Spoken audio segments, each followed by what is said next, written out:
Goedendag, mijn naam is Tim van Elderen en wij zijn hier voor de aftrap van de allernieuwste serie live hier op RTV Scheldemond. De naam van de serie is De Orgels van Zeeland. Nogmaals, mijn naam is Tim van Elderen, organist, en ik zal u rondgidsen door de orgels van Zeeland en kleine stukjes daarbuiten. Wij zijn vandaag in de dorpskerk in Nieuwvliet, waar ik het eenklaviersorgel zal bespelen. Het type orgel dat men hier veel vindt in de buurt in West-Vlaanderen. Maar wees niet bevreesd, we gaan niet alleen naar kleine orgels. We gaan naar kleine orgels, naar grote orgels, naar barokorgels, naar romantische orgels, als ook naar moderne en hedendaagse orgels. Maar natuurlijk kan ik niet alleen u rondleiden over de televisie. Daar heb ik een gast voor nodig. Nou, deze gast is toevallig aanwezig. Het is Jan Rubbens. Dus ik nodig Jan uit om mee te gaan op deze tour langs de mooiste orgels van Zeeland en kleine stukjes daarbuiten. Jan, goedemorgen. Ja, goedemorgen. Dag Tim. Ja, het is me een grote eer om hier aanwezig te zijn. Omdat ik natuurlijk als kleine jongen zat ik iedere dag in de basiliek van Oudenbosch in Brabant. Dus ik heb ook iets passie voor kerken, passie voor orgels. Nou, mooi, ik ook. En misschien kunnen we nog terug naar Oudenbosch, dat weten we nog niet. Maar zullen we dan maar aan beginnen? We gaan eraan beginnen, ik heb er zin in.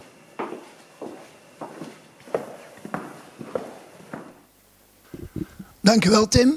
We zijn hier in een hele mooie kerk in Nieuwvliet te gast. En met wie heb ik het genoegen?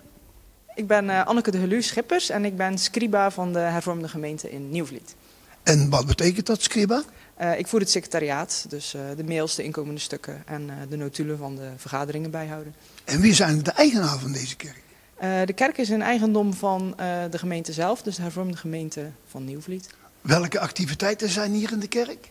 Ja, sowieso iedere zondag de erediensten wordt hier gehouden.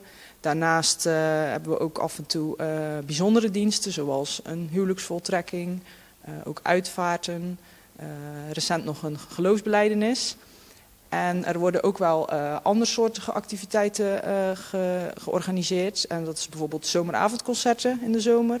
Of in de winterperiode staat de kerk open tijdens de winterwonderwandeling die in Nieuwvliet wordt georganiseerd. Dus ja, we zijn altijd in beweging. Kunt u iets vertellen over het pand? Het is een rijksmonument uit 1658. En ja, eigenlijk nog alles in originele staat. En we zijn ook aan het kijken om een renovatie, restauratie uit te gaan voeren aan het pand. Nou, hartstikke bedankt voor uw gastvrijheid. En we gaan nu het orgel bespelen.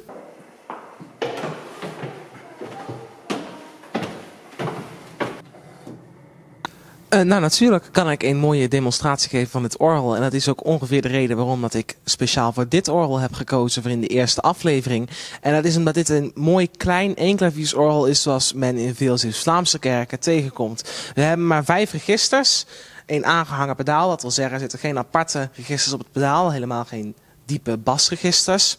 En we hebben maar 1 klavier in plaats van de minimale 2, die eigenlijk nodig zijn om veel orgelliteratuur te spelen. Met andere woorden, dit is echt een orgel dat geschikt is voor liturgisch gebruik en misschien de 8 kleine preluden en fuga's van Bach, waarvan dat u er 1 zal horen aan het eind van deze aflevering. De basis van het orgel op dit orgel is dus geen prestant 8-voet, maar een enigszins luide holpijp 8-voet. En een 8-voetregister heeft een soort van dezelfde toonhoogte dan de gemiddelde piano. Dat wil zeggen, A is 440 hertz. Veel mensen zullen dit dan ook herkennen uit de standaard kerkdienst.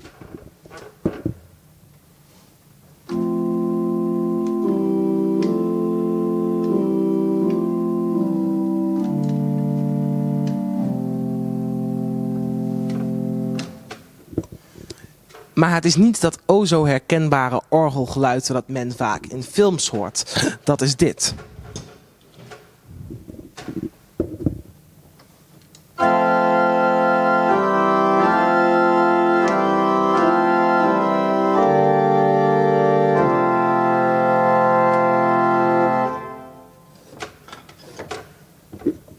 Zoals u kan horen, het orgel is veel luider, maar het klinkt ook veel hoger. En dat komt door registers van verschillende lengten. De holpijp 8 voet is dan het enige 8-voets register, wat wil zeggen dat de pijp van de centrale C 8 voet lang is. Maar we hebben ook twee viervoetsregisters, namelijk een prestant en een roerfluit. En een drievoetsregister, een kwint en een octaaf, zijnde een tweevoetsregister. Nou, een viervoetsregister is in feite gewoon een achtvoetsregister, maar dan in octaaf omhoog getransponeerd. In plaats van op de centrale C dit geluid, geeft de roerfluit viervoet ons op de centrale C dit geluid. Wat het vergelijkbaar is met diezelfde holfluit achtvoet van daarnet, een octaaf hoger. En zo kan de organist dus in feite instrumenten met verschillende toonhoogten door elkaar spelen.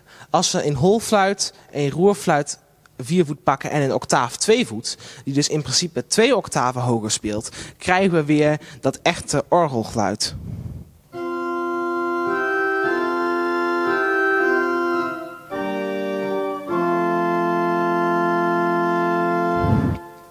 Dan hebben we natuurlijk ook nog een octaaf drievoet en wordt ook al een kwint genoemd, of een nazart. Maar een kwint, dat is een beetje een raar register voor de organist, want het geeft een heel raar geluid. En zoals u misschien al hebt vernomen, het is een drievoetsregister. Dat wil zeggen dat het in feite tussen een viervoets en een tweevoetsregister in zit. En daardoor geeft het een beetje een raar effect als we dat combineren met een achtvoets en een viervoetsregister. Want dan krijgen we dit.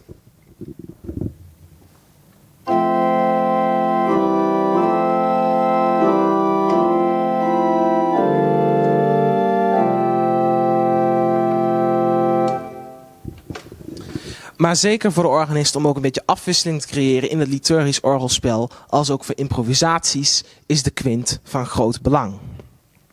Dat was dus een korte introductie in hoe dat registers op het orgel werken. En dit zal u helpen om de komende afleveringen van deze serie ook te begrijpen. Ik zal nu spelen Preludium nummer 6 uit de 8 kleine preluden en fugen van Bach.